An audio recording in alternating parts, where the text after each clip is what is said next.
That's all the local stations.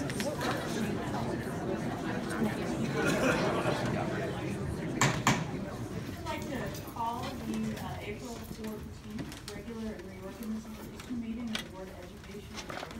Would you please join me for the Pledge of Allegiance?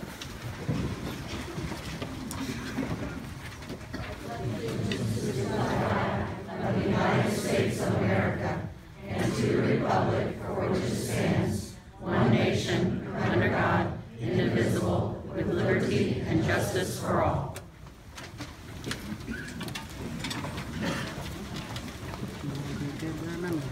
Well, welcome everyone. Thank you very much for coming out this evening. We're going to go ahead and get started with our agenda, but first we do need a motion to adopt the agenda. Motion for a roll call vote on the superintendent contract, the attitude items and decision on the end. I have a motion on the floor. I have a second. Second. We have a motion and a second on the floor.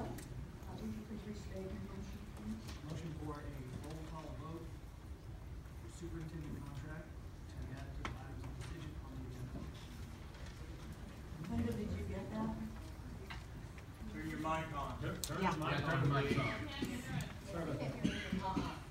I motion for a roll call vote for the superintendent contract to be added to the items of decision on the agenda. Thank you. Good job, Bill. We have a second. Linda, would you please call for a roll call vote? Yes. Yes. I'm sorry, we didn't call for discussion. Discuss. We'll discuss whether or not we're voting, whether or not we're going to put it on the agenda. We have a first and second, now we need to discuss. I don't see any lights up who would like to discuss, and we're not discussing the contract itself. We're discussing the merits of whether or not we're putting the contract on the agenda. Mr. Baird? So it's come to my understanding that as of today, the contract for the superintendent has not been completed by our attorneys and has not been delivered to Dr. McGee for acceptance.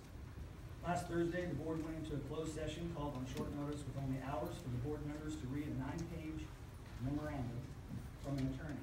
I had no time to research the memorandum in that time frame and comment on its findings. Board members relied on that memorandum as a reason to approve Dr. McGee's contract. The board voted to accept the memorandum and publish it to the public, so this memorandum is now a topic for open session discussion. I want the opportunity to discuss this memorandum with the board now that I have had time to review it fully. I will speak only to the findings of the legal memorandum and not contract negotiations. Dr. McGee has not currently finished his first year of a 3-year contract. There's no reason to rush this contract until it has been fully vetted.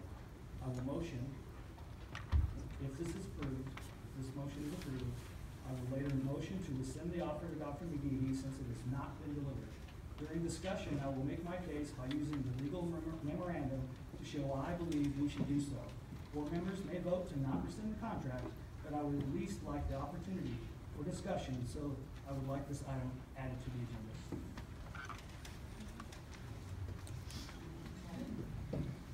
Mr. Rutherford? Bill's comments actually clarified my question. Okay. Anybody else? Can I have a comment? Yes, please, Mr. Johnson. As legal counsel to the board, I have to advise you that in order to add an agenda item with less than 24 hours notice, you have to include in the minutes a statement of the emergency that requires it to be addressed in less than 24 hours. And there must genuinely be an emergency. So there must be an emergency identified, and that must be stated in the minutes. Otherwise, it would have to be addressed in the meeting where 24 hours notice can be given. That's the law of the state of Missouri under the Missouri Sunshine Act. And you have to. Emergency to call the emergency meeting. Excuse me, we are running a Convenient. professional business meeting here, and we will not allow comments from the audience during our meeting. There is a public comment period. People who have signed up are welcome to speak, but this is not a chance for dialogue on this item. Please ask you to remain professional. You will have the opportunity, if you signed up to speak, to make comments. We're not trying to suppress those comments, but you please need to be respectful of those up here who are trying to do our job as elected officials. Mr. Johnson, did you have anything else? Well, only this, that if you fail to comply with that requirement, it is a violation of the Sunshine Act, which renders all the board members subject to penalties, including criminal penalties. So I would. It was the sunshine law violation. Only the 9 hours, right? I would like to try to add that statement to meet requirements. I'd like to say that time is of the essence. The board has currently approved the contract to be submitted to Dr. McGee for his signature. Time is of the essence that we rescind the offer before he receives the offer and signs it. And the emergency is that we have a public crisis. We have an image problem. Here, here. And we need to do something about it tonight.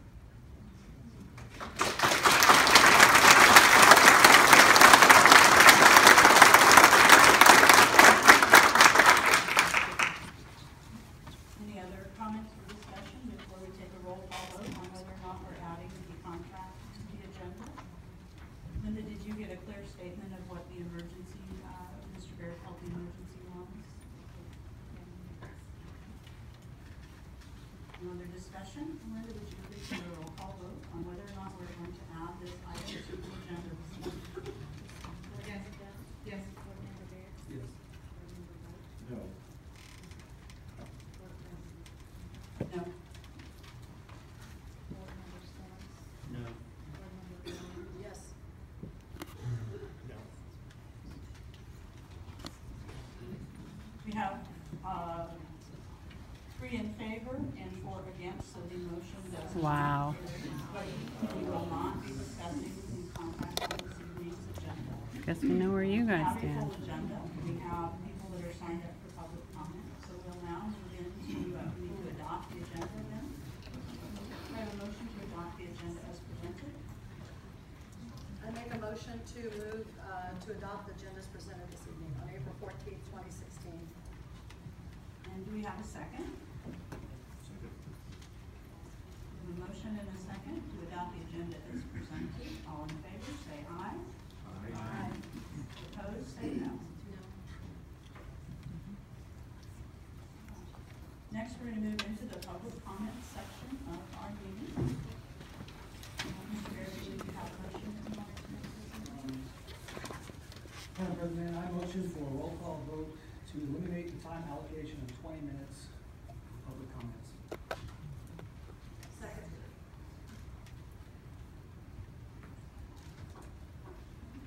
Any discussion at all? Mr. Johnson, can I ask a clarifying question, Mr. Johnson, first? The language that we have in our packet is an exception to the 20-minute public comment. Would that be a more appropriate way to state this motion? For this evening's meeting, we are going to make an exception to the 20 minutes. That's right. That would be the correct way to do it. Comfortable with changing it from a minimum to make an exception to its technically a more correct motion for the one evening? Sure. Linda, Bill did agree to change the motion. Did you get that? Yeah, Mr. Barrett? Yes, discussion-wise, the public has a right to be heard. The open sessions are for the public and provide transparency. They have come tonight to take part in their civic right to attend a public board meeting and to comment. I urge the board to not limit the voice of the people. Secondly, I have heard that the board president has made public that she intends to limit discussion regarding Dr. McGee's new contract. As stated before, Dr. McGee has not been delivered a contract, a new contract. Dr. McGee's conduct and his contract are a topic for public comments for every board meeting under the agenda item personnel. We hire, fire, rehire, and accept resignations from employees every month. Anyone wanting Dr. McGee to be rehired, fired, or asking him to resign may give their reasons in the public comments. Furthermore, Dr. McGee's compensation is a topic of discussion for the taxpayers under the agenda item of finance. Every month, the board approves the payment of the bills. Dr. McGee's compensation is part of the bills we pay each month. Lastly, considering our board went into closed session 1 week ago to approve a new 3-year contract with the superintendent and has not given the public any notice that we would be doing so, nor would they be able to anticipate that we would be offering him a new contract, since he is only in his first year of the current 3-year contract. We owe the public an opportunity to voice their concerns with regard to our actions. Any other comments? Mr. Rutherford? Do we need to set the limit or just limit? The intent was that we would make an exception to the 20-minute public comment tonight, and as long as comments remain orderly and progress, then we could let those comments happen.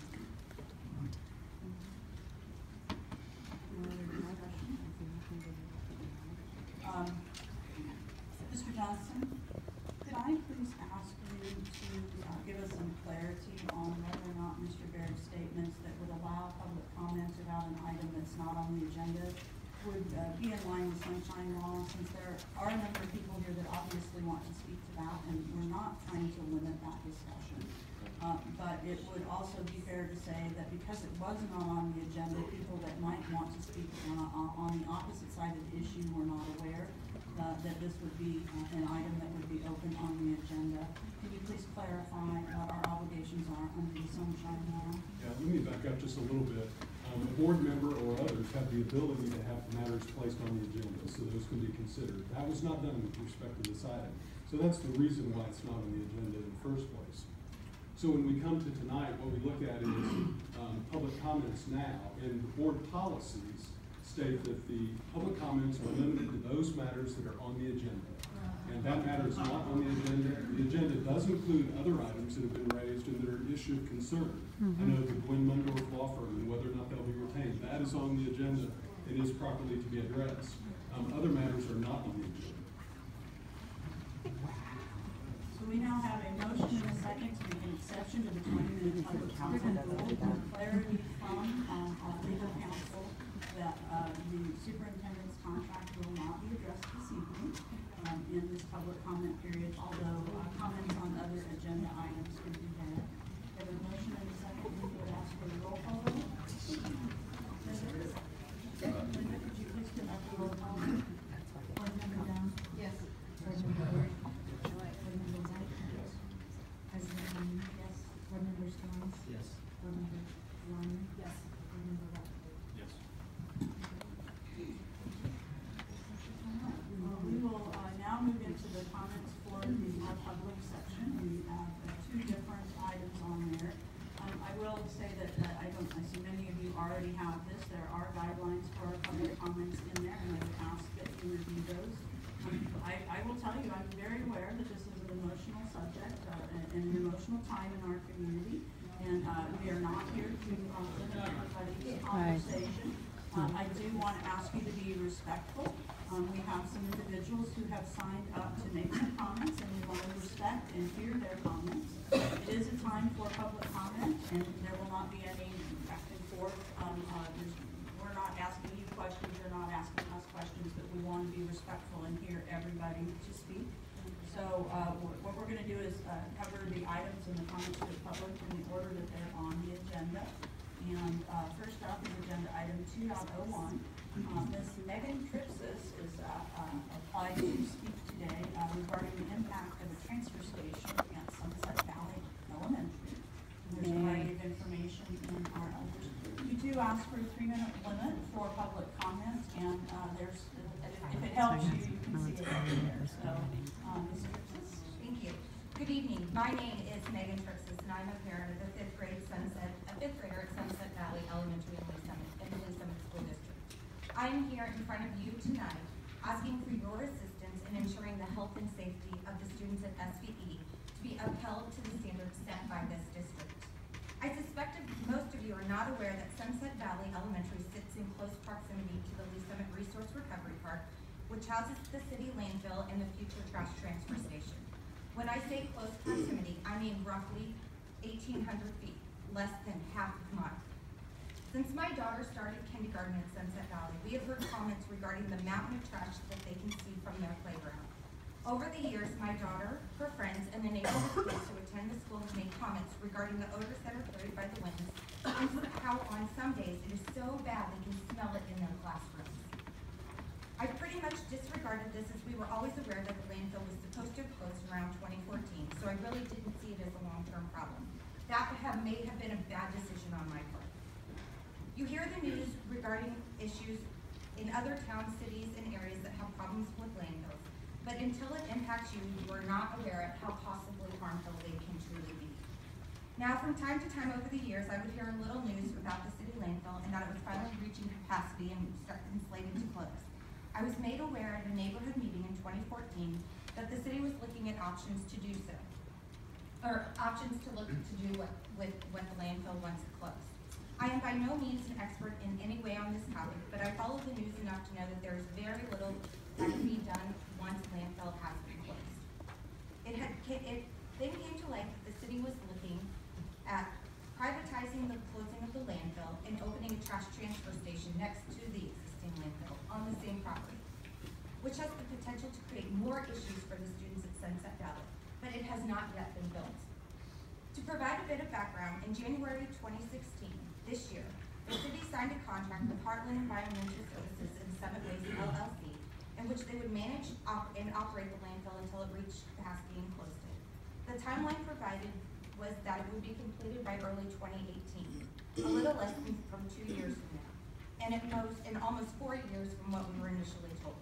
Earlier this month, the city approved a request to petition the state to amend the permit to allow the landfill to be expanded and continue to operate until late 2020, an almost 3 years extension. During the same time, the trash transfer station is slated to be built and operational, less than half a mile from the school, possibly doubling the capacity of trash that is transported to and through that site until the landfill closes. I have no doubts that all the appropriate paperwork will be filed at the state and local government levels.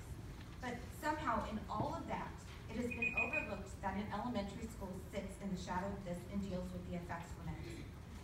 And I'll skip ahead. I implore you tonight, and I have a lot more about how horrible the methane gas is, how the leachate seeps into the ground, and it is extremely toxic. The EPA regulates a lot of what goes on with landfills, but what the EPA will tell you is even though the landfills are lined, it will eventually leak out into the ground, into the air, into the water around the school, and it will contaminate that for our students. I implore you tonight for 2 items. The first, to make a recommendation to the city not to continue expansion efforts that exceed the already permitted and contracted plans that are in place, because this will potentially place the students at Sunset Valley at risk. And the second would to create an evacuation plan for the students of Sunset Valley should the worst case scenario happen. I don't have to mention that there have been landfills that have had fires in other places. But in Bridgeton, Missouri, in a St. Louis suburbs, 4 school districts had to evacuate due to a landfill fire. And I just don't want to see that happen in our school district. I want us to be prepared. Thank you. Thank you very much, and might I ask that you submit your information to our superintendent's office so that we can discuss that with the city after this effective meeting we have to follow. Absolutely. I'd be happy to. Thank you very much for coming out.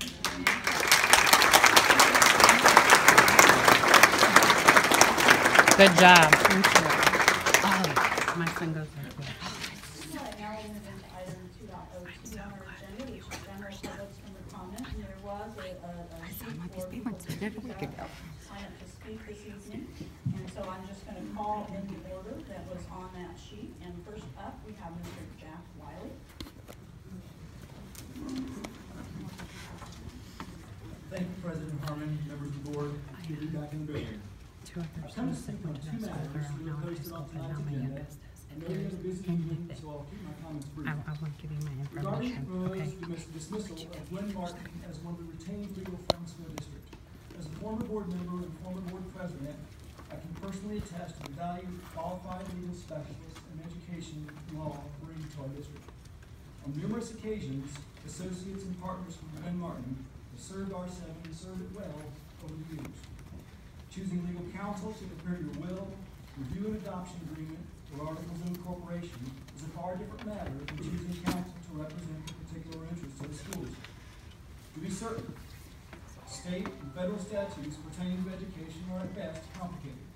Choosing or changing counsel should be done only with the utmost care and consideration. As such, I would recommend retaining Gwen Martin going forward. Now, my second topic, contracts for the Missouri Innovation Campus. I can really barely contain my excitement regarding the fact that this project is moving forward. From the first meeting hosted by Dr. Ambrose of UCM and the other partners involved, I and the other board members at the time knew that this was the type of innovation and education that was precisely the kind of program that students, staff, and patrons of our district would support. Do chances like this come along to all districts? Do they happen randomly? I would submit that they do not. One of the key reasons that R-7 has chosen to participate in this innovative program is due to the pattern of opportunity and pace of innovation that R-7 was already modeling. Are such factors at play in all districts? Do they happen randomly? Again, I submit that they do not. There is a reason that the MIC partnership was offered to Lee Summit and not to one of our neighboring districts.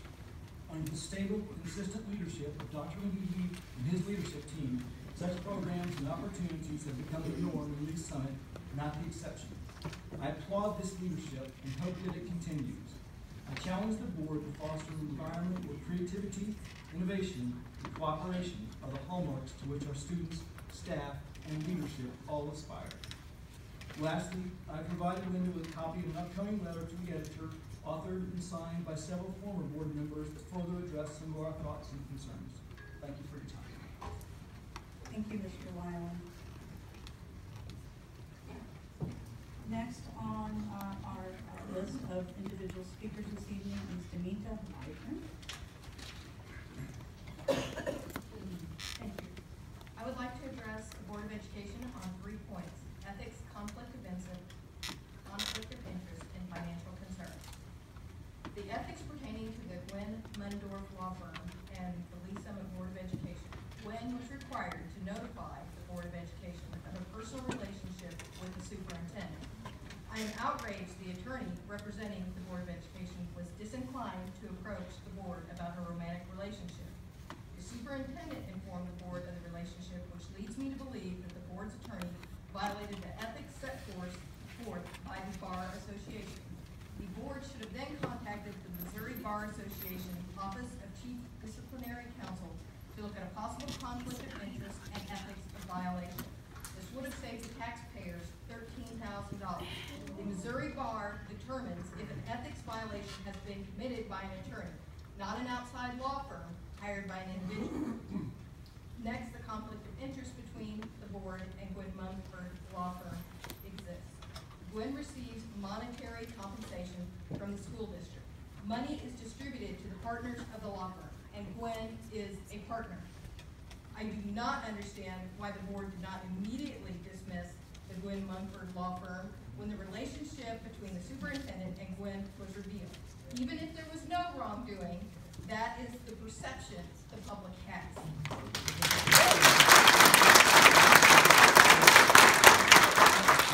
As leaders of our school, the board should have taken action by immediately terminating the Gwen Mundorf Law Firm.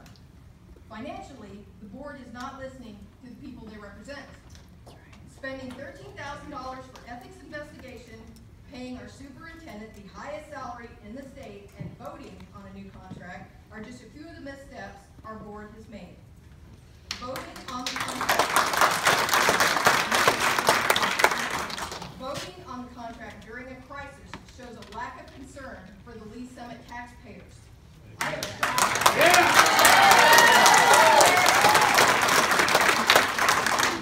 have traveled to several cities in Missouri, and Lee Summit has become known not for having a stellar school, but for having a superintendent that is paid an egregious amount of money with zero results to show for the school district.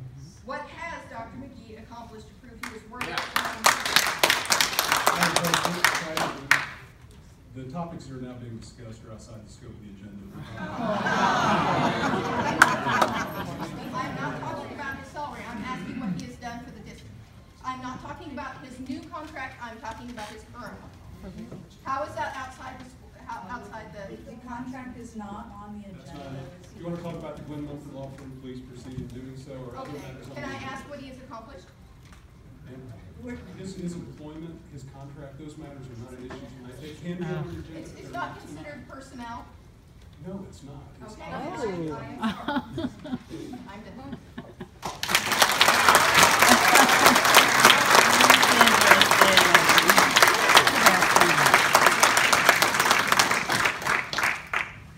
Next on our list of speakers is, I believe it is Sherry Mansfield. Do I have that right?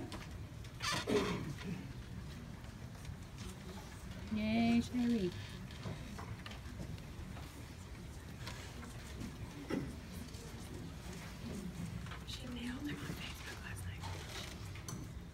Over the past few weeks, information has come to light which leads the citizens of Lee Summit to question the professional and ethical standards of our district superintendent, Dr. David McGehee, and certain members of the Board of Education. From a recent and unprecedented short notice closed session board meeting to push the superintendent's salary negotiation through to the exorbitant amount Dr. McGehee is taking from our district in the form of compensation and benefits. We did receive your letter earlier today, and it sounds like you may be sharing the same content that was in that letter. Yes, but the public has not heard that, and that is why I'm And please feel free to share elements in your letter that are related to the items that are on our agenda this evening. On the issue of Dr. McGee's romantic relationship with Miss Gwynn, the public, quite frankly, did not need to know all of the details. In all honesty, it's an embarrassment to the district. As the nature of their relationship was revealed to the board, all ties with the law firm should have been severed immediately and subsequently reported as such to the citizens, period. There was no need for additional board meetings to put firewalls in place, no need for independent review by two separate law firms, no need to publicly romanticize the politics in an effort to convince your constituents there is no conflict of interest. Lee Summit citizens deserve more credit than you are giving us. We clearly see the conflict remains. As long as Ms. Gwynn is owner, partner at Gwynn Mundorf LLC, she is reaping the benefits of business from the Lee Summit School District at the taxpayer's expense. Number 13 on the school board member ethics states, avoid conflicts of interest or the appearance thereof. In the interest of appearances, we are calling for the school district to cut all ties with Gwynn Mundorf LLC effective immediately. It is simply unacceptable on every level.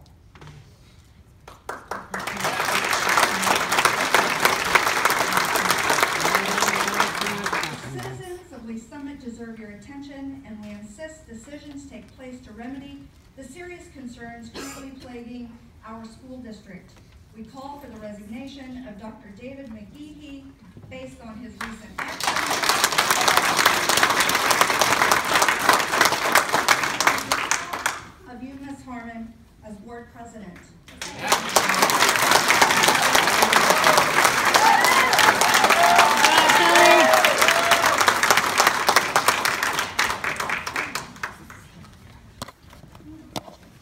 Next on our list of speakers is Pam Henry.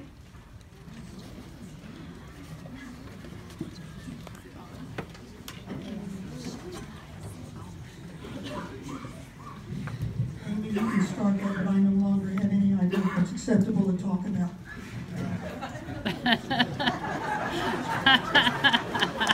We want to hear you. Ladies and gentlemen of the Board of Education, I deeply apologize for my voice. Whatever the junk is that's going around, I recommend strongly that you do not get it because it will last forever. My name is Pam Henry. I was hired in 1982 to be the band director at Pleasant Lee Junior High.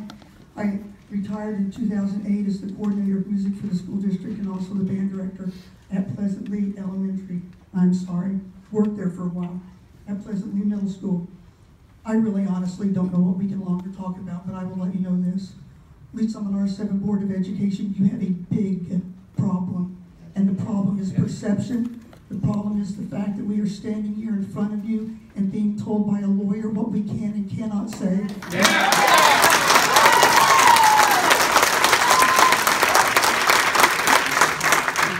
And if the lawyers had advised you correctly in the first place, you wouldn't even be in this situation. That's right.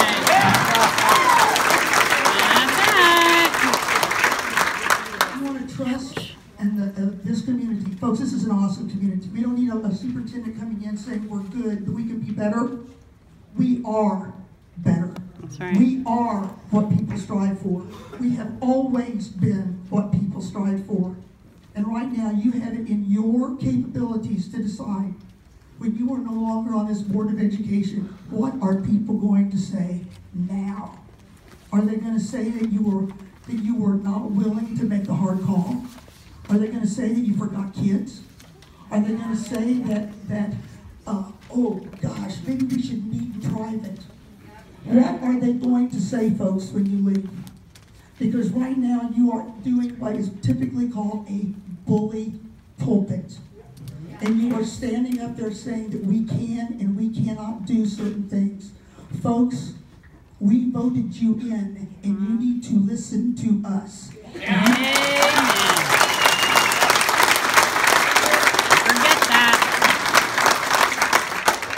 Bad-mouthed a man all over this town. There are several of you that are guilty of it. Frankly, I think you should be sanctioned by the Board of Education for some of the things you've said. Mm-hmm. He has had the guts to stand up and say what needed to be said. Amen.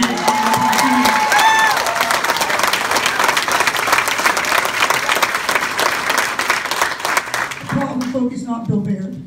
The problem is the fact that you did not listen to Bill Baird when this was private, and he had to take it public to get your attention. Not ours, your attention.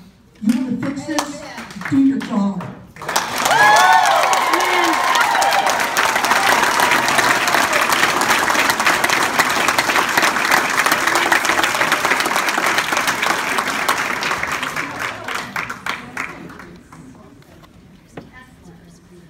Next on our speaking list is Jean Davis. Sorry, I have already been interviewed and I wrote that on the sign-in sheet. Okay, so you don't I was need- interviewed by Fox 4 News earlier this evening. She was interviewed by Fox 4 News earlier this evening.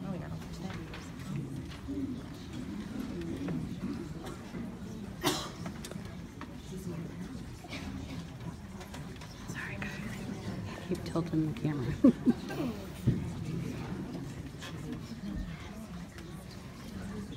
Good evening, thanks for your time. As a citizen, taxpayer, and voter in this community with 2 children enrolled in the Lee Summit Public Schools, I'm troubled by recent events that have played out between the school board and our superintendent of schools, among other things. I'm deeply troubled, to be honest, and I'm quite offended by the lack of transparency and apparent indifference that this board has shown to the taxpayers and voters in this community while offering a new contract to the highest paid superintendent of schools in the state of Missouri. All too often today, Mr. Haley, are the rest of your comments on a topic that's on the agenda? I'm addressing the lack of transparency of the school board. All too often today, we see our elected officials and government employees who are supposed to be public servants setting themselves up in fiefdoms with little or no oversight and absolute indifference to the very voters and taxpayers who pay their salaries and put them in office. Mm-hmm. The apparent lack of concern for accountability to the voters and taxpayers of this community is troubling and offensive to those of us who believe in the sanctity of a democratic form of government. We elect people to represent our interests, values, and views. In this case, it seems we have a school board who seems to be only interested in serving their own wishes rather than the voters who put them in office and the students in our public school system. Our current superintendent of schools was only 1 year into a 3-year contract, yet the school board found it necessary to, in closed session, offer him a new contract. And I would like to know what was so compelling that the school board found it necessary to do that when he had 2 years remaining on his existing contract. This subject is outside the scope. Is lack of transparency on the agenda? Is that? Sir, the scope of public comments is per the agenda. Okay. That's what My everybody. subject is lack of transparency. That's why all these people are here, if you didn't know. For transparency, the citizens of our community are left to draw their own conclusions. It would seem that Mr. McGee and the school board have an arrangement where they can simply offer him a new contract anytime he wishes. We wish that the members of our school board would be more transparent with us and communicate these issues with us so we can understand.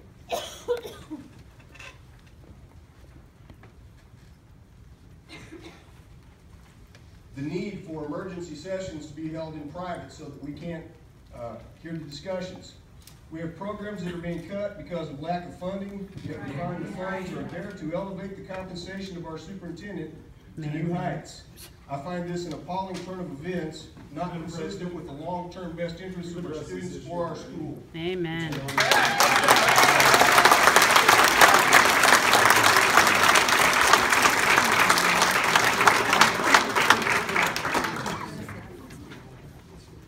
Next on our speaking list is Hillary Graves.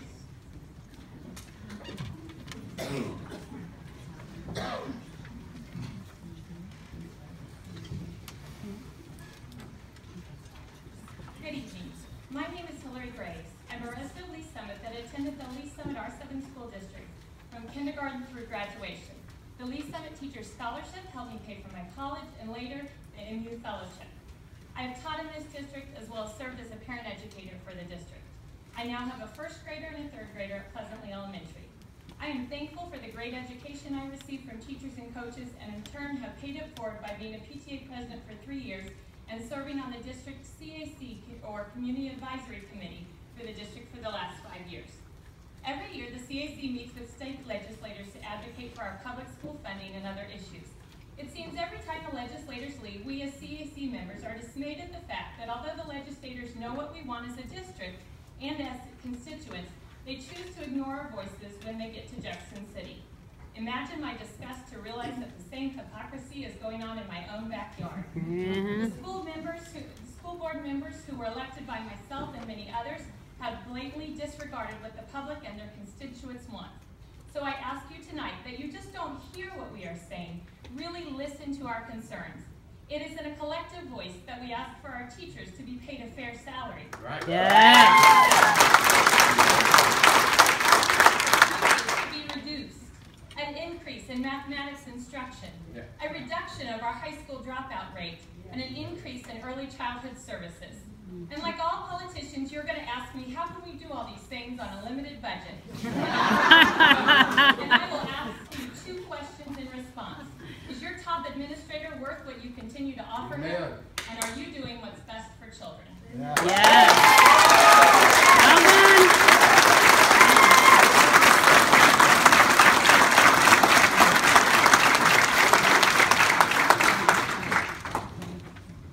Come on. All right, Ms. Tripps is signed up again on the list, but I'm not sure she wanted to speak again. No. Did you want? No, I'm done. Okay, wonderful, I just wanted to make sure. Next on our list is Deb Houghton. You signed the sign-in sheet. Are you okay? Okay, thank you, Deb. Roy Mussett.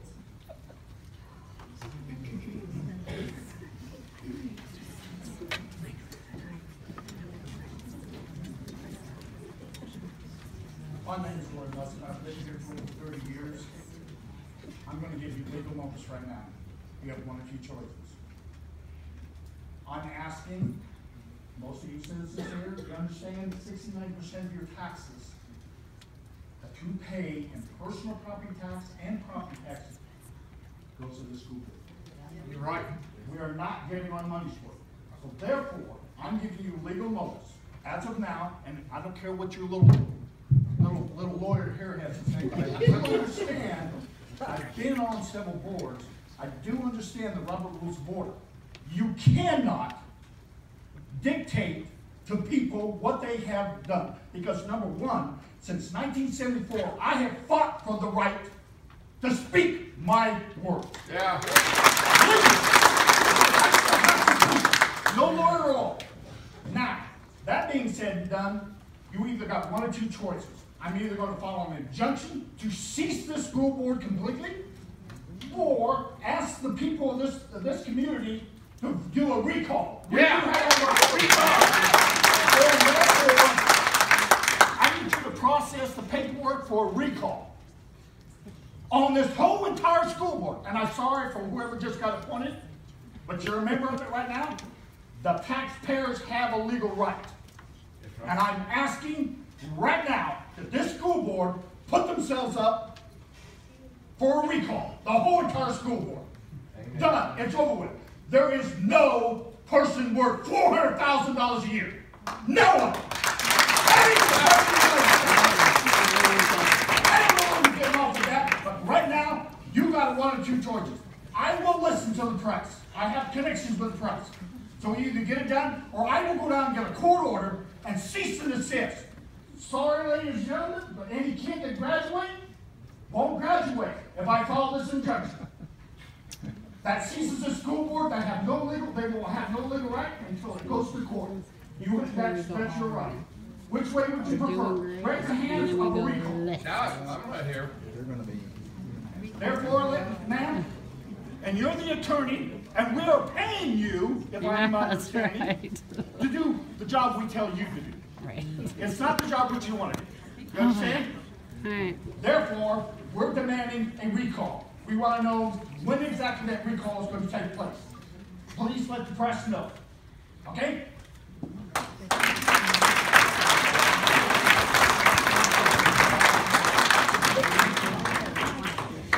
Yeah. You have a right to recall the book. We gotta have a loud this. You've had a few moments to speak. Next on our list is Ms. Rebecca Grover.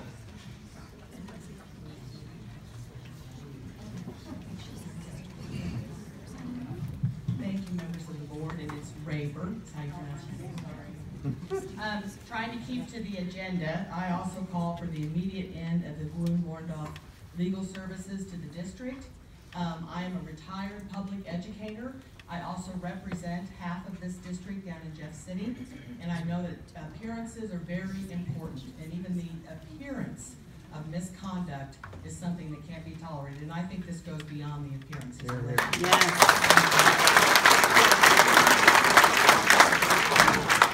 These Summit schools are great because of our community and our teachers. Yes. I'm raising our second grade grandson lives with us. He has had 3 marvelous teachers.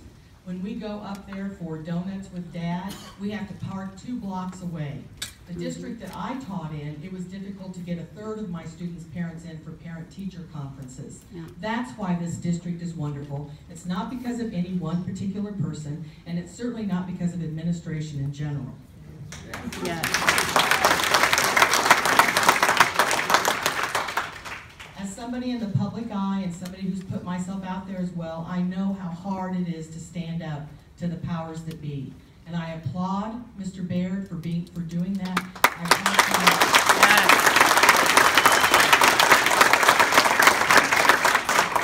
This was not something he wanted to do. It tormented him, but he felt like he had to.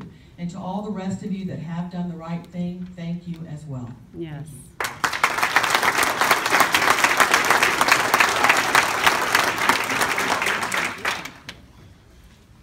And the last person that we have on our public participation list is Randall Kane, I believe it is.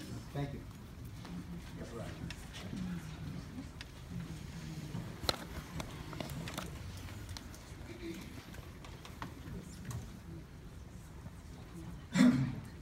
My name is Randall Kane. I live in Lake Winnebago. I've been a practicing attorney in Lee Summit for 30 years. I was a teacher for 4 years. My wife is a practicing attorney for 20 years. She's been a teacher for 15 years. We have dozens of educators in our family, including many principals, 3 superintendents, and until his untimely death from brain cancer, the Commissioner of Education, my first cousin, Kent King. I'm going to address to item on the agenda, which is the relationship between the superintendent and the law firm. And I might add, this is the first time in 30 years I've ever felt compelled to speak or write critically about a public body or a public official. But the relationship between this board and the superintendent is a critical factor in the question of the retention of this law firm. I do not suggest anything improper has occurred. I do suggest strongly, in no uncertain terms, one of the first things I learned of professional responsibility was to avoid the appearance of impropriety, if at all possible. That has not been done. It is an astounding thing to me that the relationship between the superintendent and the board is such that the superintendent felt free to go public with criticism of a school board member. That is an astounding thing. I'm trying to imagine my cousin or Dr. Bernard Campbell or similar high-quality educators ever doing such a thing. The fact that he felt free to do so suggests that there may be a fox running the hen house.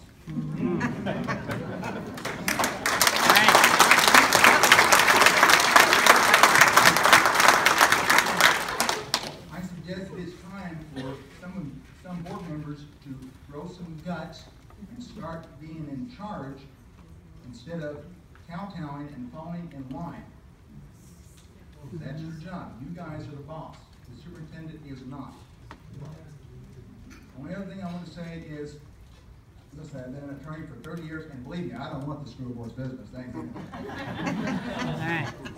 But from that experience and from being president of the Jackson County Bar Association in 2014, I can tell you there are a number of wonderful lawyers and wonderful law firms in the Kansas City metropolitan area that can do an outstanding job for this school district.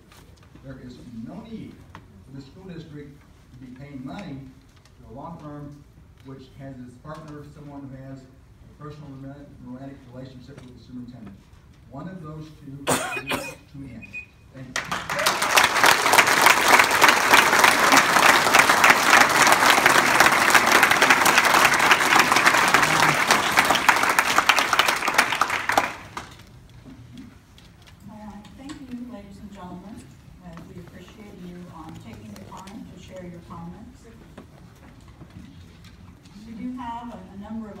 On our business agenda this evening that we are going to now move into. The first of all is our items for decision in the finance area. Our finance committee meets regularly before the board meeting to review the treasurer's report and have in-depth discussions about different items up to decision in finance. Finance committee then makes recommendations to the board and reports everything back. This evening, Mr.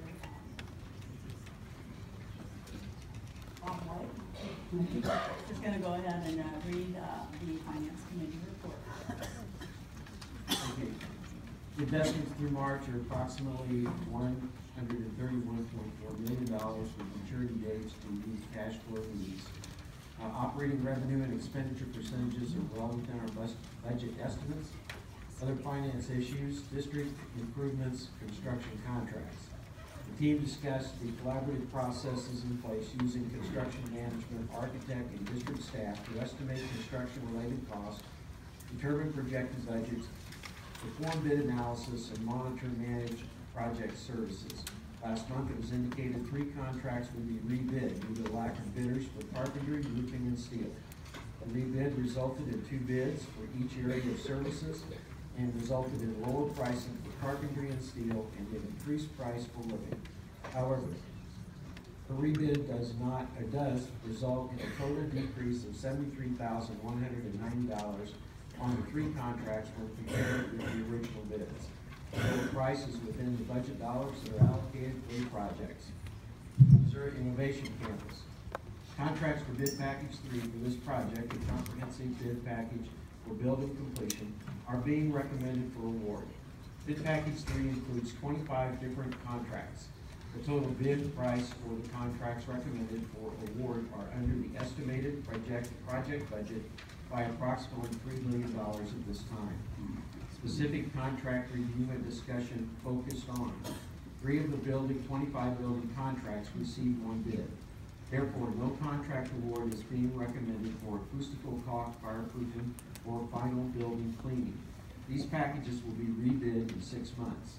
The other bid for miscellaneous steel was reviewed by the Finance Committee, including the financial analysis by McCown Warden, bid price in comparison to the estimate and validation to the market. Following this analysis, the bid was determined to be competitive and is being recommended for award. The electrical contract within this bid package is being recommended for award to Mark One. The apparent low bid from Citadel does not include a complete bid acknowledgement by Citadel. Citadel further indicated the additional work required by the project scope could not be completed for their bid price. Facility use. A request to use the parking lot at each high school for the annual fireworks tent is included for consideration. Construction management update. Playground safety equipment or safety project improvement are continued to be completed at various elementary sites. Learning management system. On June 30th, 2016, the district's existing learning management system, Blackboard, license will expire. Currently, Blackboard is available to students in grades 7 through 12 only. In reviewing options to enhance this instructional tool, district teams have analyzed options to continue and expand this resource. Following the team's work, a recommendation is included in the agenda to enter into a 3-year agreement with Schoology. Schoology's product results in greater availability to students in all grades K through 12, offers a parent component, and provides a platform to house assessment and curriculum. The use of Schoology will be available to all staff but will be phased in to allow for support and training. Funding is allocated in current budgets. 10 Marks proposal. 10 Marks Math was purchased and implemented during the current school year for students in grades 3 through 6. Because of the success noted, expansion of 10 Marks to 2nd grade students district-wide is being recommended. Additionally, 10 Marks Teach is being recommended for purchase to allow the comprehensive adoption of the product for use by grades 2 through 6 general education teachers, ELL teachers, and special education teachers. 10 Marks also provides lesson plans, instructional strategies, instructional videos for teachers and parents. 10 Marks is a sole source provider, thus the RFP process is not applicable. Funding is allocated through the elementary instruction budget. Lease prepayment. The district has the option to prepay the lease executed for the purchase and improvement of the MIC property. The payoff of the lease is originally due on June 30th, 2016. Prepayment results in approximately $7,200 savings in interest. Before and after school services program evaluation. Don Butler Curie presented highlights of the program. The entire BASS staff continues to support student needs in a variety of programs and seeks opportunities to expand services. Department staff will compliment for their efforts to address the needs of R-7 families. Comprehensive legal services request for proposal. District staff have been working for several weeks to develop an RFP for comprehensive legal services.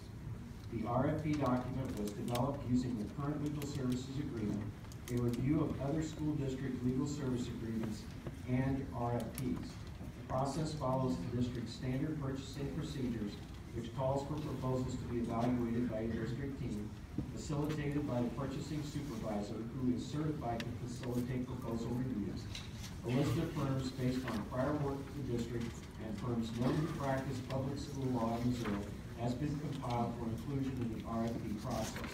The team is preparing for a recommendation at the May board meeting of education for meeting for legal service providers. I have 2 motions. Motion 5.02 to approve the transfer of $2,618,835.14 from the general fund to the special revenue fund. I have a motion and a second on the floor. Are there any questions for the Finance Committee? Mr. Barry? Yes, with regard to comprehensive legal services request for proposal, I think since the memorandum went out last week, I'd like to make a few comments with regard to that process. With regard to Mr. Sparks' memorandum, I do have numerous concerns with regard to that. Can we feel on here, please? Could you turn on your mic? Is that better? Yes, thank you. Hold on, Mr. Barrett, are these gonna be closed session matters?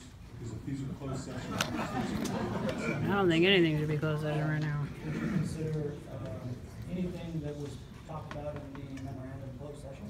I believe it wasn't only the recommendations portion of that. That was the official, motion that we made in our closed session, is that we would publicize the recommendations. Mr. Barrett, any other part is going to be the subject of closed session. The recommendations portion, though, is certainly open and free for discussion, so that portion of it is. Seriously, you're not gonna let me discuss the memorandum? Sir, I don't control that. It's closed per the board's activity in this matter. And since the board is closed, one of the other options would be for them to. Plus, if you don't want to be transparent. Is the recommendations portion, which you're supposed to talk about.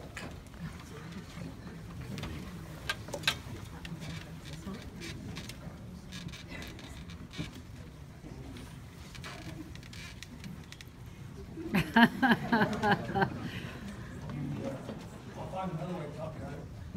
That's for sure later. I will then revert my next question to the Finance Committee chairs. I requested to see the $13,000 invoices from the investigations. And I wonder if you have knowledge of those. I can actually answer that question for you because we have not received the detailed billing for that because the work was done so recently. Because I knew that it would be a question, I did ask Mr. Sparks to run a report off of their timekeeping and billing system and provide me with an estimate of what the amount of time that was invested to research the questions that we had posed to the board and asked for that research to be done.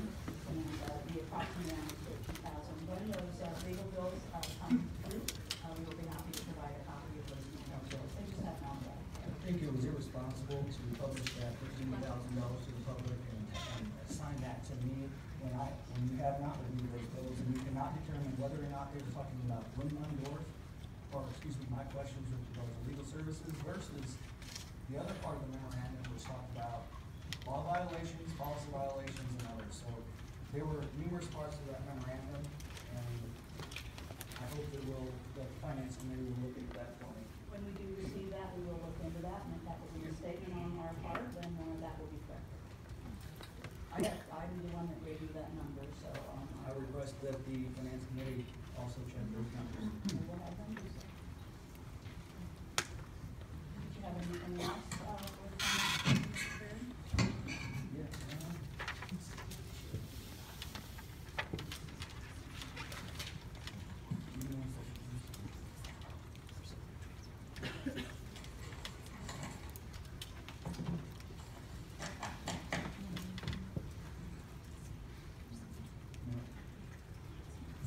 Any other questions for the Finance Committee or anything on the report?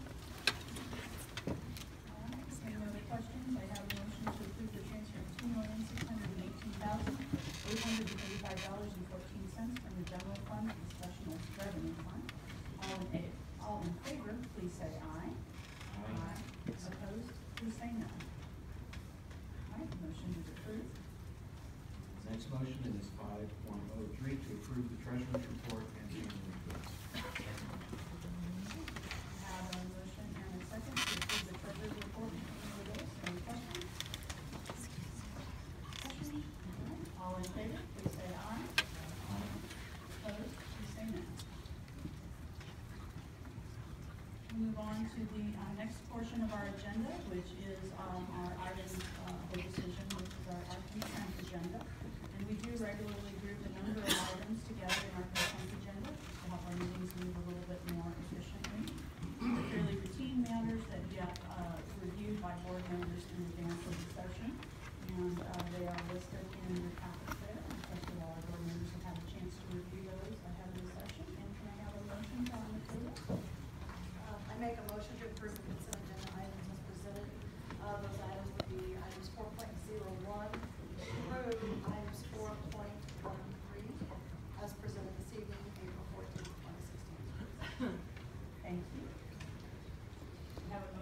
have a second for our consent agenda? Second. Motion and a second. Any questions or anything on the consent agenda? Yes, Judy? I don't really have a question, but I just want everyone to know that we get a Word document every Friday. And so for 4 weeks, we go through these consent agenda items, and I look over them 2 or 3 times a day, or through that month, okay? I just wanted everyone to know that we do take that consent agenda item and really delve into it. Thank you. Thank you very much. Mr. Rutherford? Yeah, I think this would belong to Dr. Daniel was excited to read about the learning management system. I don't know if this would be a question or not. Dr. Cavalli and I can speak to it, absolutely. Looks like it has everything you need, obviously, big process behind it. There was the plus version subscription. What's the difference there, or what does that add on to the regular subscription? Is that the Enterprise Plus? Yeah, Enterprise Plus. Enterprise Plus is the assessment solution. So that's why it's there. It includes features where you can push assessments out to different staff members. We can push assessments out to classes. We can actually get them at the student level. Or what it allows is for a teacher, or a group of teachers, like a collaborative group, the principal, our assessment director, to actually see what the data is for those particular year's assessments. And I saw parental access. Yes. Is there anything?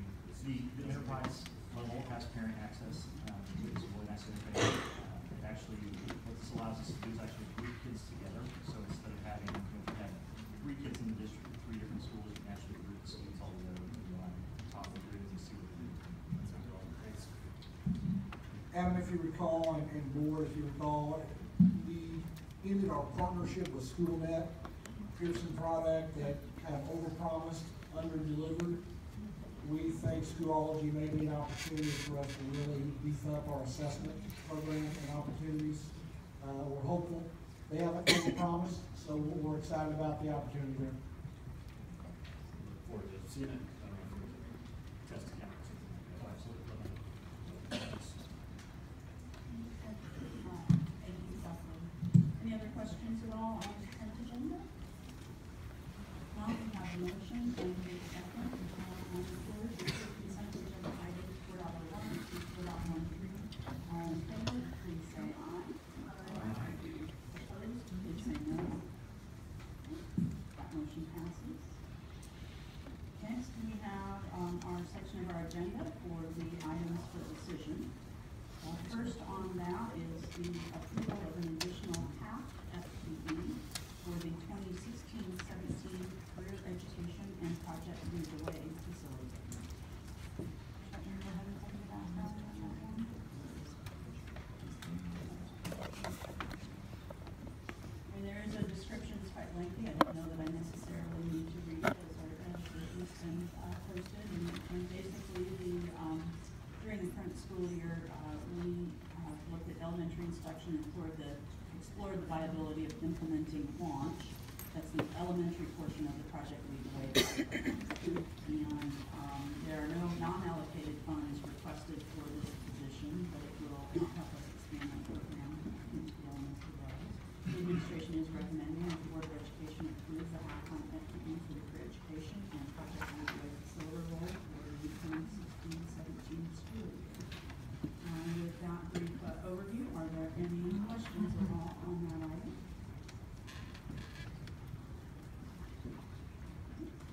Seeing none, can I please have a motion?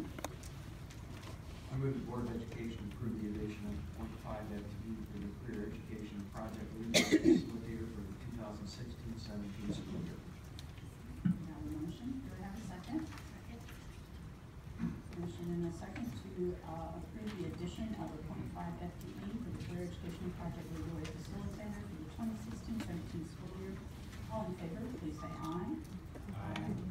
Opposed, please say no. All right, motion carries. Next item on the agenda is our personnel report. And we received that report in advance. That gives us the opportunity to look over recent changes. There are items on there. We need to all look through them, make sure we have no conflict of interest. Looks like there were some additions in green, but those were emailed to us the other day. Is there any new ones recently? No. Did you guys look at them? Everybody's had a chance to look over those. I would please entertain a motion. I move to approve the personal transactions as presented. We have a motion. How about a second? Second.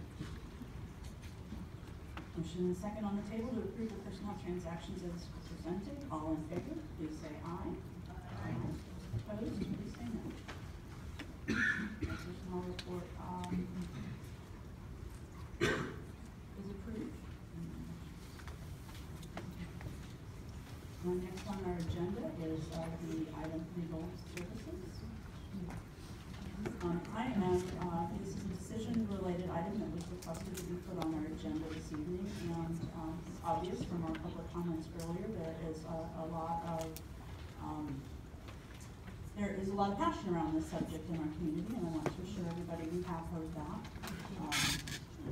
I will also point out that on the financial agenda, you'll see that there was the request for proposal process, which is a new process that we've implemented in our district after dialogue with Mr. Baird about some of his concerns, and it will help us to evaluate the breadth and depth of legal services that we have available to our staff.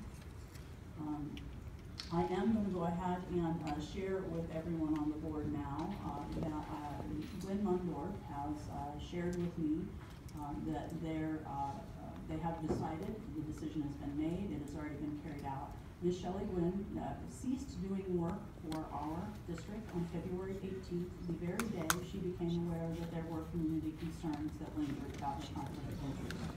This is the first time that she had been made aware of those public concerns, and she ceased immediately doing work for the district. In addition, her and her partners have decided that she will no longer financially benefit from any of the transactions. Nope. I am just sharing with you the facts around this information as we have the discussion, that the board is fully aware of recent developments in that area. Do I have a motion so that we can begin discussion on this item? President, I motion for a roll call vote to terminate any business relationship with the Lee Summit School District, as with Glenn Mundorf and Shelley Gwynn, provided that the firm continue to finish cases already in progress. Mr. Storms?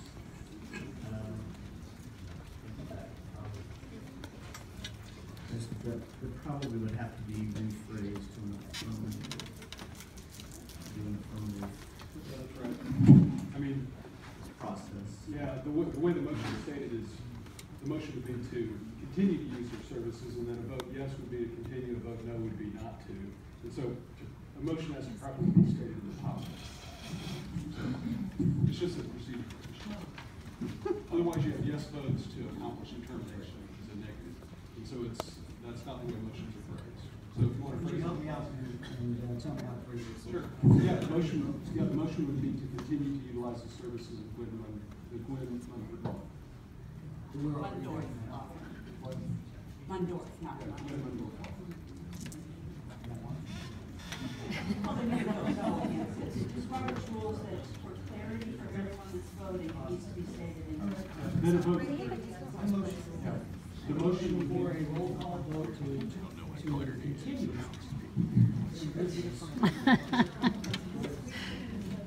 Glenn Mundorf.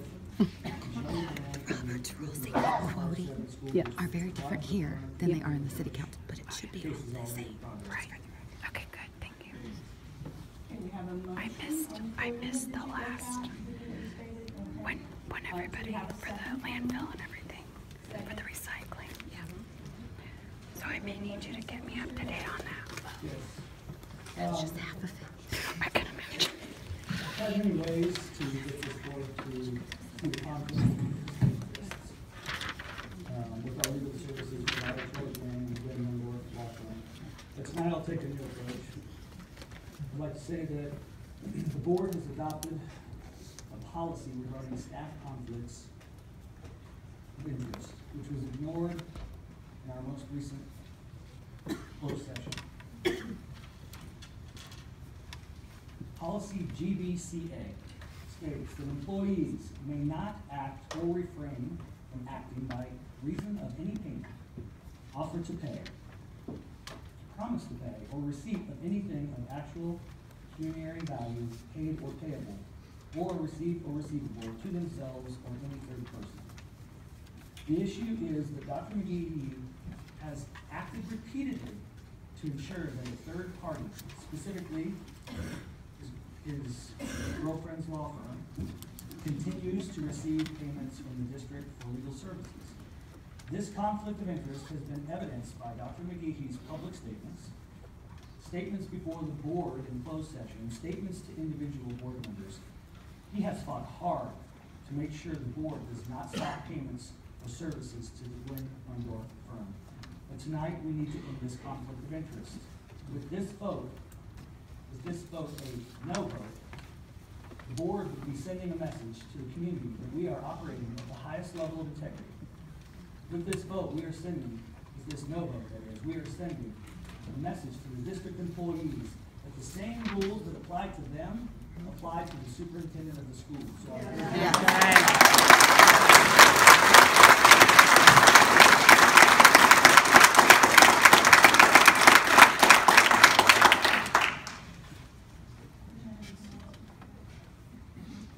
Any other comments?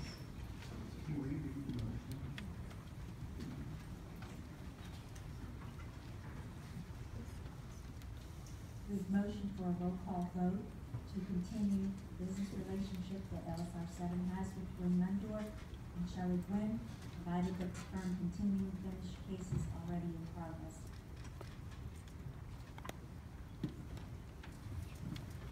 That's last one. That last part of the sentence. I can amend.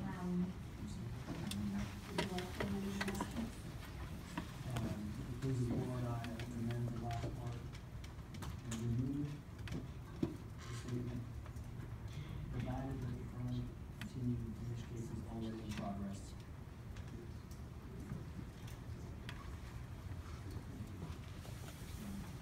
Okay, so now tell us what the official motion is with that amendment. We're calling for a roll call vote to continue the business relationship that LSR-7 has with Gwen Mundorf and Shelley Gwynn. With the LSR-7. And it's like we all remember. Okay. All right, Mr. White? A number of important folks within our school community have expressed the desire to make sure that they are adequately represented when they're challenged with the types of things that most of you just simply have no idea come before teachers, especially in the areas of special education. Many of them feel that the removal of Gwen Mundorf Law Firm at this point would be detrimental to the types of things that they are facing in their particular areas that they are working with currently. Now, like we said, that we're in the process of doing a complete relook at our RFP process, and we will be coming back. The board will get another opportunity to look at legal services across the board. So those folks that feel that they would like to look at those will have the opportunity to do so, as I understand it, in May board meeting. So at this point, it doesn't seem like a very good idea to terminate services with someone who is in the process of defending our district and helping our teachers move forward. In May, if that becomes an issue at that point, it certainly is within the power of the board to relook at that relationship. Please, this is a business meeting and the public comment session is over. I appreciate the passion. We listen. We will continue to listen. Just allow us to do our job now, please. I believe Mr. Baird, your light is on next.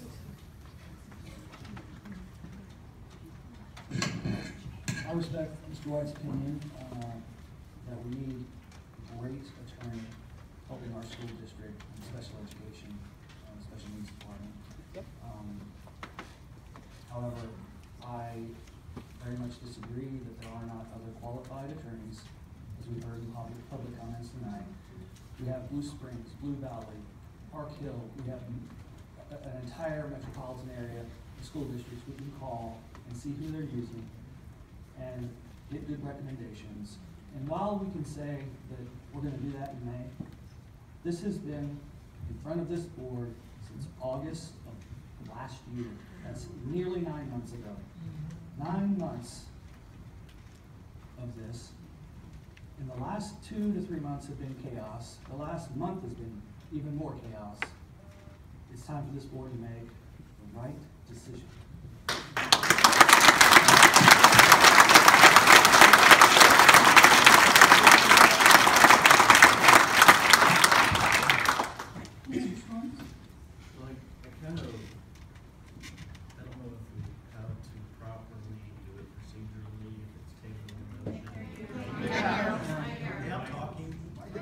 Can't hear you.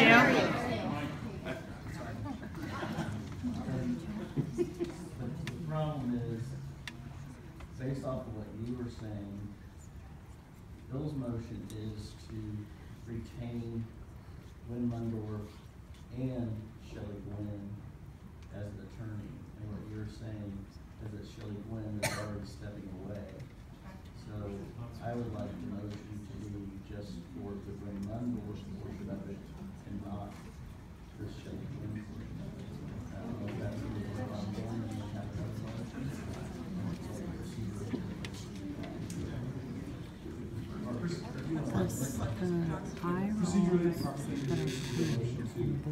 Amend the motion.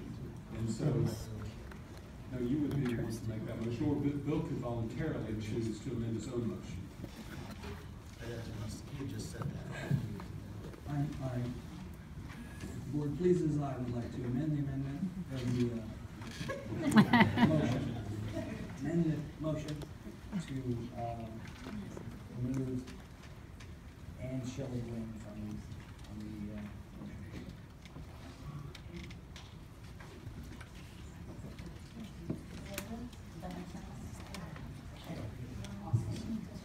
Please read back, Mr. Chair.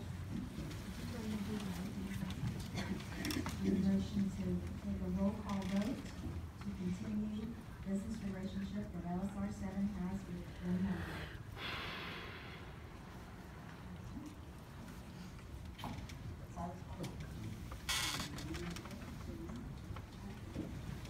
Any other questions or discussion on this item before we ask for a roll call vote?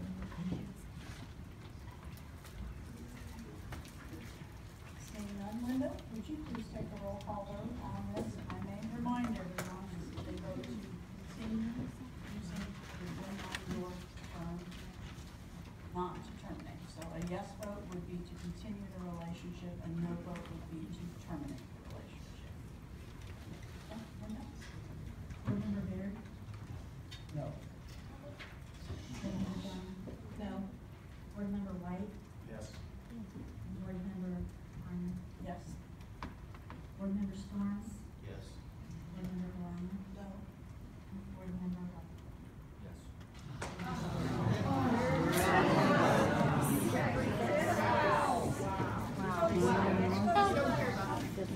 Folks, I just need to say something to you. I appreciate your passion, and I appreciate you coming out. Not representing us. I know. You know, there's a lot of information as board members that we have to take into consideration as we make decisions, and public opinion is part of that. Not enough of that. Please. No, we won't. Okay. I will try and explain to give you some, we do have an RFP process in place that we will take care of that. For now, the motion to continue doing services with the Gwen Mundorf firm passes 4-3. We will move on to the next item on our agenda. It's a mistake. Are we allowed a second motion on the agenda item? Is it the same agenda item? Mr. Baird, second motion? A motion to continue services with Ellis, Hammonds, and Johnson. Mr. Johnson's firm. We have a motion to continue services with Ellis, Hammonds, and Johnson, LLC. I have a second. We have a motion, but seeing no second. Second. We have a motion and a second to continue services with Ellis, Hammonds, and Johnson, LLC. Did I say that correctly? Is there any discussion?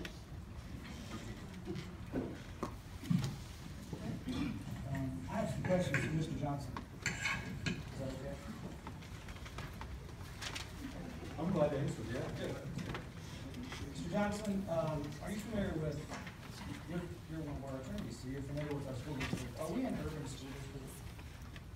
No, you're not in a school district. Why would you say that? Well, because you don't qualify under the statutes as such. It's not something I looked at prior to this meeting. There are 3 different kinds of school districts: metropolitan, urban, and 7 director. My understanding from the Brian Cave recommendations I looked at were that you were not an urban school district. I've not looked at it otherwise. Well, let me ask you this, Mr. Johnson. Policy DJF, that's one of our policies, that's for urban school districts. So is policy, let me read it for you. They're all of our policies, and they all apply to urban school districts. BDDF, BCA, BBBF, BBE, DC, DH, DJF. DJF is a pretty important one, that's purchasing, and it's for urban school districts. Why do we have all these policies for urban school districts? It's really easy to answer. The MSBA draft standard policies, these are adopted by all school districts. So whether you're urban, 7 director, or metropolitan, all of those adopt the same policies. So that's the reason we got those. So the policies are just wrong. No, the policies are standard policies adopted by school districts across the state. And the purpose of it is to standardize how school districts do business as much as possible. Well, then why is it that you would make the statement that from Brian Cave, he would just jump in and say, oh, we're not an urban school district? I mean, the laws that I'm talking about, and the reason I don't feel that you are our attorney is because this board never approved of you as our attorney. My understanding is that you have. In fact, Ransom Ellis and my law firm has dealt with a number of matters for the school. I know you have. All signed by Dr. McGee without board approval.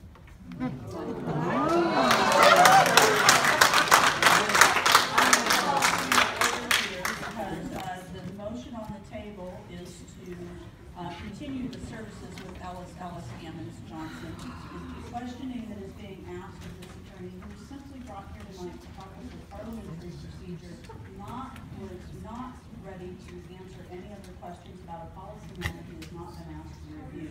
So if you have any questions around the services of Ellis, then Here's my case to board members. The reason I would like to continue using the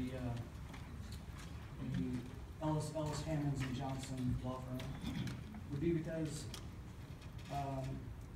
basically there's a Missouri statute which defines that we, the board, should, I'm gonna have to read it to you, I apologize. Statute, Missouri Revised Statute 162.511, regarding the law that no contract shall be executed without board approval. This means that any contract, legal, any bidding, anything that we're purchasing has to be approved by the board. With regard to this law firm, they were contracted by Dr. McGee in 2013. This board did not approve it. And I could go on and on, but I'm just gonna leave it at that and just call for a vote. I am going to make a factual correction. Mr. Baird does believe that those policies do apply to our district, but that was the exact question that we asked the Brian Cave Law Firm to evaluate last month. And I will, it is a point of fact that there is a difference of opinion in that area. And Just because it is stated here in this meeting does not mean that that is a legal finding. So we have taken a hard look at that to make sure our policies were in line with the state statute and were in line with Missouri Constitution and laws and were appropriate for a school district our size. Who asked Mr. Johnson to come tonight? I asked Mr. Johnson to come tonight. Because I knew that this would be an important meeting, and we've been accused of violating the Sunshine Law, and I thought it was critical that we have an independent attorney here that was knowledgeable in this area of the law, so that he could advise all of us if we had any questions. All of us. Right. Any other questions or concerns before we take a roll call vote on the motion to continue this? Oh, you did a call for roll call? Okay. We now have a motion and a second on the table to continue the services for Ellis, Hammonds and Johnson, LLC. I will remind the board that the motion to continue the services says yes, our current fee agreement was in place with Ellis, Hammonds and Johnson, and no would be to terminate services.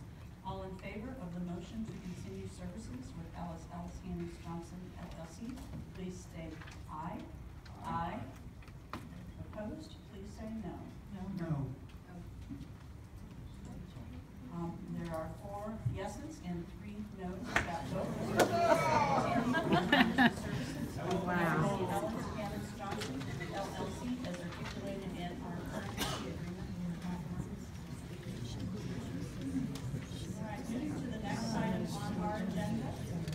We have 2 items for information this evening. Written reports, 6.01, which will be before and after school services program evaluation, 6.02, instruction and meetings and updates. Are there any questions about either of those written reports this evening?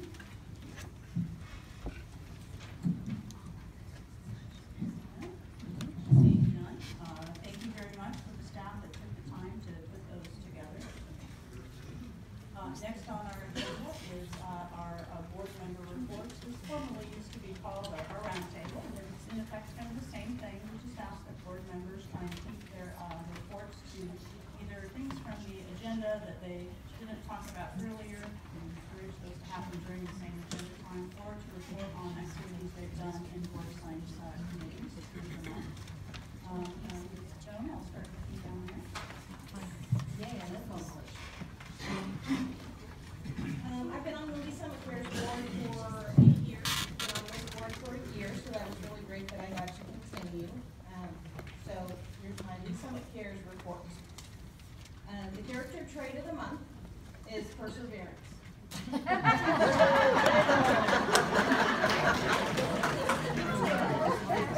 Belief or purpose without giving way. So with that fact, anybody have talent out there?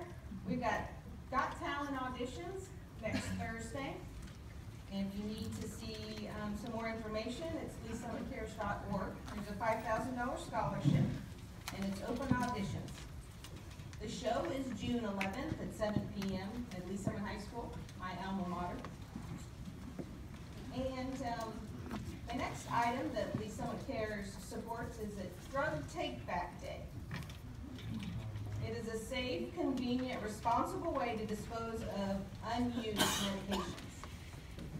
We turn in unwanted or expired prescriptions or over-the-counter medications at one of these locations on Saturday, April 30th from 10 to 2.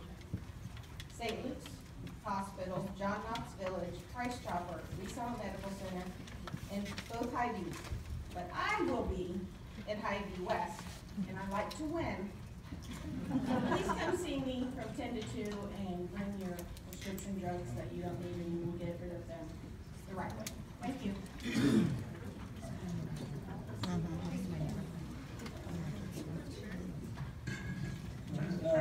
This topic has changed. It's called board member reports. I'm on CSIP. CSIP has been phenomenal. There's teachers in the room. There's administrators. There's stakeholders. Parents. Of course, central office. Very productive. It's where we set forth our 5-year goals and strategies and and it is intense. It is awesome. We have wonderful, amazing people, not just in the schools, but in this community. They're volunteering. I could not be more happy with that. Our next meeting is in May. With regard to Team Lee Summit, that's where we also give our teachers a voice. We had our last meeting, and I'm sorry I missed that. I had a doctor appointment, but I was really privileged and honored to be a part of that team. And there was a lot of excellent debate at times, and it was full of representatives of each their district employees, from transportation to counselors to nursing to administrators and principals and teachers, and so another excellent process that helps us listen to the district and employees. Lastly, on board member reports, I'd also like to consider adding another agenda item for the future called, something that where we call it events or something, special events that we went to, so that we can meet this category, because it's another situation. If we're only going to have that one category for conversation, I believe that board member reports is just a little too fine. We need to add another topic so that we aren't limited. I understand trying to prevent, to respect sunshine laws, getting off track, but board member reports is okay. I love that. But we need to just figure out what that would be.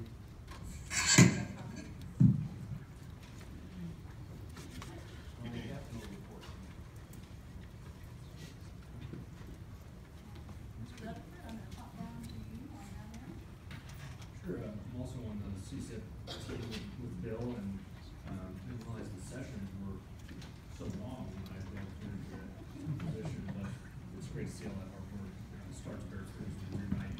Probably the most important document that the kind of guides the district that we go for the next 5 years.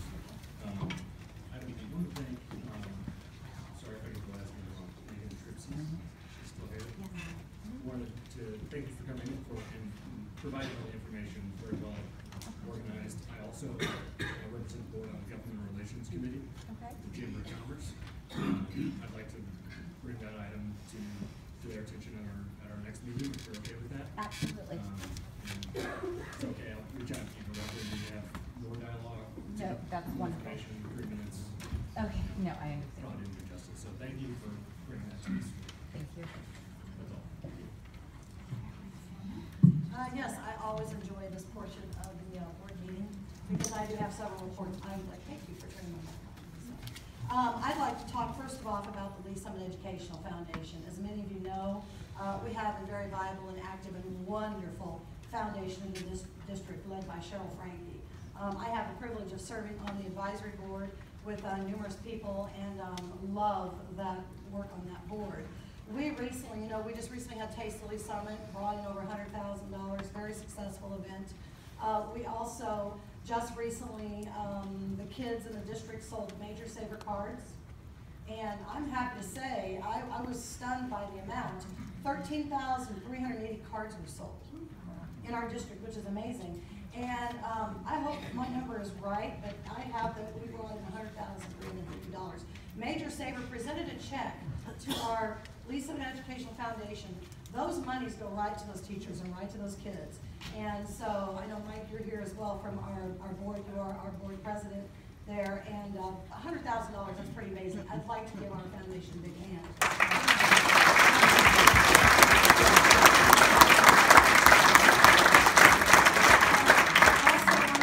We're in the process of reviewing peak grants, and I'm terribly sorry that I was unable today, due to a busy schedule, to get into a very special teacher's classroom. Lori American, who is here tonight. I was supposed to go in at 1, but I just had a lot of things on my mind, and I didn't feel like I probably could be best served to the kids today. But I do look forward to getting in your classroom, as all of the members of the foundation. We love getting in the classrooms. We are about to start giving away our scholarships each year. We have a panel for that, and I'm excited. I'll be presenting a scholarship on Thursday, the 28th, to Lee Summit West. So, and then let's all celebrate, as we always do, every day, our teachers in this district for the past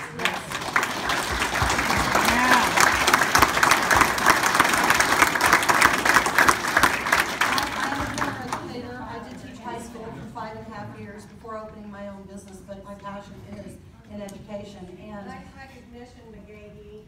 Oh, come on, guys. Nice recognition for your teachers that teach in this school district. okay, We don't even know ma'am. I'll excuse myself. If I could please continue. I have served for the past 6 years on the Teacher of the Year Selection Committee, and I will tell you that I went in through the interviews. We had over 100 phenomenal applicants, and we narrowed it down to 15, 12 Excellence in Teachers of the Year, 3 Teachers of Distinction.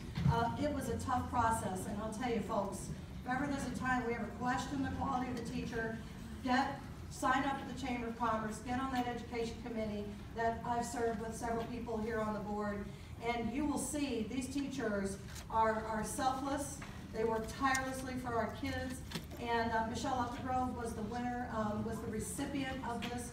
And we have one of our, I know our Teacher of the Year, Kristen Merrill, sitting back there, and she was State Teacher of the Year, and we have many others sitting here.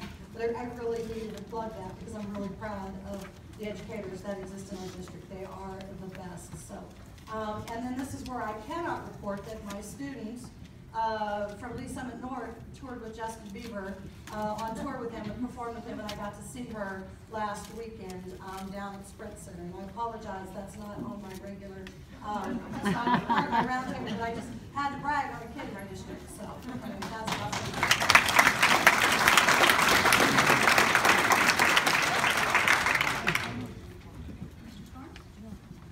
Yeah, so last week, week ago tonight, or this afternoon, the Team Lee Summit wrapped up their 2015-16 school year processes.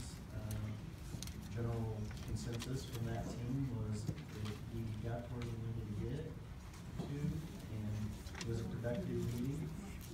Everybody was a little stressed after the meeting we had before, but the meeting we had the other night was, or the other afternoon was productive, and we wrapped up the season, or wrapped up the school year, and we'll be looking forward to the next year. There were a couple of team members on that team that will no longer be with us. Jenna, who's back here from East West High School. And probably tell her she won't be back with us next year. She did a great job of just 1 year on that team. We appreciate that.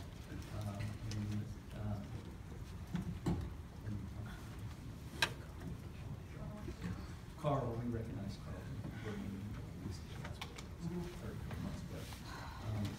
And I'll just say one last thing before so it heads off. Any comments? I was texting up here, and I'll be glad to share my text with anybody. I'm missing my son's game tonight, and I was texting with his mom and his team on 11-7 East 45.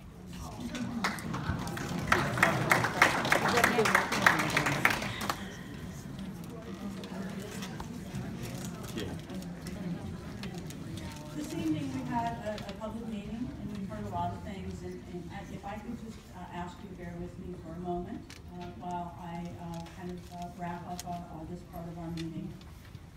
I first want to thank the 6 other members of the Board of Education that sit up here with me each month at our open meetings, that attend closed meetings and multiple committee meetings along the way. We are volunteers in this role. We gain no compensation, no notoriety, well, maybe notoriety in the wrong way, depending on how you look at it. But public education is hard work, not only for our elected board members and what we do, but for every teacher, custodian, bus driver, principal, administrators. Public education is really hard work, and it requires a concerted effort with both staff and teachers and support staff, but then it also requires dedication of people like my fellow board members. In our job as school board members, we analyze a lot of data. We get a lot of information. We get it from people who are professional in their jobs, and they present it to us. We seek out additional information when we need it. We have ways that we interact with each other to try and absorb all of that information and make sense out of it, because we are not professional educators. We don't understand it every day, and we have to rely on each other and the professionals who we have to support us. We also have to listen to the input and opinions of others. We have to listen to the input of the community, which we have done this evening, which we will continue to do. And as we clearly heard tonight, there are ways that we can probably improve the way that we do that to give you all more voice and input. And I know our board will be having dialogue about how that can happen. But when we're all done with it, when we're listening to the opinions, when we're looking at the facts, when we're analyzing the data, it comes down to this. It comes down to our mission. It comes down to our mission that we care for each and every kid in this district and their success in life. And sometimes to do that, we have to make some hard decisions as board members. And sometimes those decisions are going to be okay with everybody, and other times they're not. And that's part of the hard part of being a school board member. It's part of the hard part of being administrators. It's part of the hard part of being a teacher. But we do it because we care about every one of the students, almost 18,000 students in this district. Whether they're a straight-A student and a football star, or a special education student that needs an incredible amount of help to make the best life they can. So what we're dealing with now are some issues that are very emotional. We realize that they're very emotional. We saw that emotion tonight. We listened. We will continue to listen. We pledge that to you. And like I said, I know there are many that will not disagree, will not agree, and will disagree with decisions either we have made or we will make. But we, as 7 board members, need to analyze those decisions, listen to our community, and make the best decision that we can on the time. Then we continue the process. We look at data, we listen to the community, we make additional decisions. So, you know, I've been saddened by the events in the recent weeks for one reason, is it has put an undue burden of stress on our teachers, our staff, and the people that we rely on to manage this district. So your decision making stress? I had a number of employees of the district at different times over the last couple of weeks express that their support for what we're doing. I received numerous emails from parents and other people, and frankly, they were not willing to come and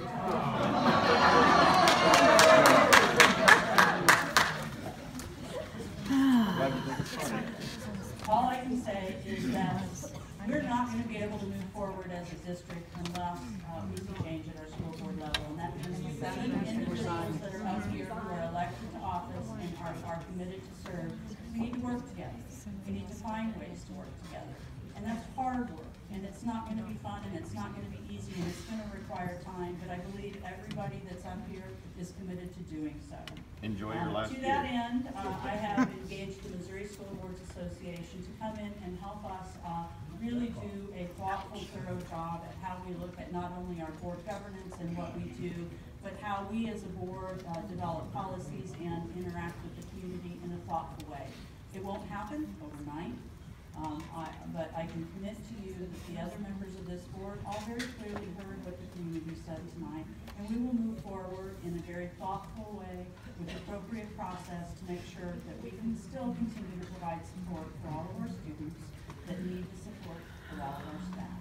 And with that, I would like a motion to adjourn our meeting, and we will go into our reorganization. Thank you, Bill. Thank you, Bill.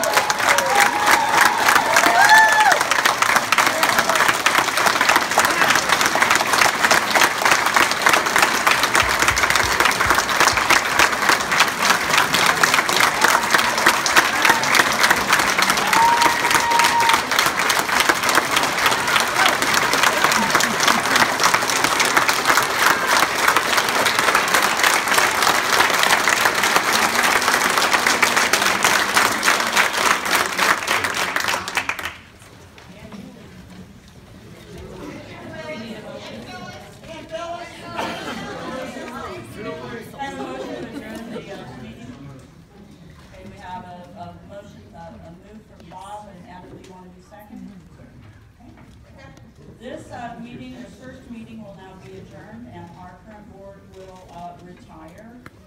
Sanjeev, I never say that right. I forgot to practice this year. All right, and now we are going to take a moment as we do our annual board reorganization, and we're going to swear in our new board members, which are actually not new board members, they're incumbents, but when they filed for election, no one else filed, so we did not have to hold an election, and they will be now taking a new 3-year terms. And I believe,